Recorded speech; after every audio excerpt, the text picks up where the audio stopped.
मोहन खंडेलवाल जी और भाग्यश्री, गुरुदेव आपके चरणों में कोटि कोटि प्रणाम। मैं हरदम गायत्री मंत्र का जाप करता हूँ। शुद्ध एवं अशुद्ध स्थिति में क्या ये करना सही है? स्थिति में क्या नहीं कर नहीं, सकते गलत। मंत्रों का शुद्ध अवस्था में थोड़ी कहीं विधान लिखा हुआ। मनमानी करने से कुछ नहीं हाथ लगता और अपराध लगता है।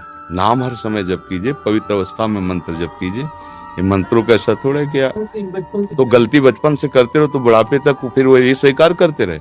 बचपन से तुम गलती करते रहे तो सिद्धांत नहीं बन जाएगा ना भाई। बचपन से तुम गलती करते हो तो सिद्धांत को सुधारिए ना। तस्मात् शास्त्रम प्रमाणम ते कार्य व्यवस्थित हो। आप जो कर रहे हो शास्त्र प्रमाणित होना चाहिए, मनमानी आचरण नहीं होने चाहिए। जिसमें प्रणव विराजमान है, आप अपवित्र दशा में कैसे उच्चारण कर सकते हैं? हाँ, आप पवित्र अवस्था में गुरु प्रदत्त ये मंत्र मनमानी भी नहीं जपे जाते। हाँ, तो पवित्र अवस्था में इस मंत्र को जपिए और गुरुदेव का ध्यान कीजिए जिन्होंने गायत्री आपको दिया है। और इसको कभी उच्चारण मत कीजिए। बाजार में भले हल्ला मच रहा हो गायत्री मंत्र, आपकी जिह्वा से बाहर नहीं उच्चारण होना चाहिए। जैसे पंचाक्षरी तो गुरु प्रदत्त होना चाहिए और पवित्र अवस्था में होना चाहिए और उच्चारण नहीं होना चाहिए। इन जो मंत्रों का कीर्तन करते हैं इससे अमंगल होता है।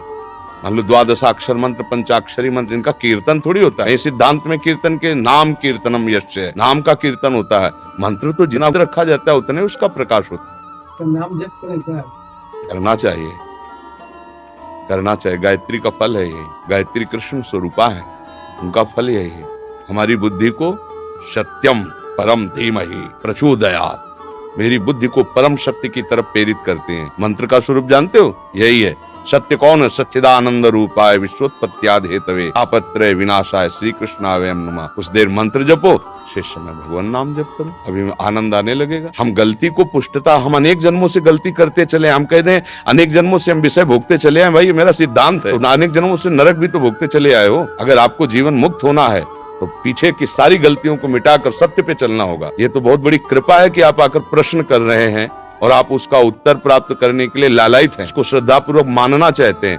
ये तो मनमानी जीवन व्यतीत हो जाता है, मनमानी में कुछ नहीं होता। जब हम किसी भी सिद्धांत में चलना चाहें तो पहले उनके आदेश का पालन करें, तभी वो सफल होता है। आज मानो आपका गायत्री जब सफल हुआ, यदि आपके हृदय में बात आ जाए कि मैं भगवान नाम जप, जान लो कि गायत्री जी की कृपा हो गई है। सत्यम परम धीमहि, जो सत्य है, परम है, वो धीमहि मेरी बुद्धि में वो बैठे, मेरी बुद्धि को प्रकाश प्रचोदयात् वो प्रेरित करे। जहाँ सत्य तत्व है वहां मेरी स्थिति हो। ये हर मंत्र का स्वरूप होता है उसी सच्चिदानंद प्रभु से मिलने के लिए। तो पंचाक्षरी या द्वादशाक्षर या गायत्री ये परम पावन महामहिम मंत्र हैं, भगवत स्वरूप हैं। पवित्र आसनों में आचमन करके पवित्र अवस्था में शेष समय नाम जप करो भगवान का। नाम के लिए ऐसा कोई विधान, नाम के लिए तो आप पवित्रो वा सर्वावस्थांगतो पीवा या स्मरित पुंडरीकाक्षम सवायाभ्यंतरा शुचि। अपवित्र हो या पवित्र हो, कैसे भी नाम जप करे तो परम मंगल कर दे। भीतर और बाहर से परम पवित्र हो जाता है। भगवान का नाम ऐसा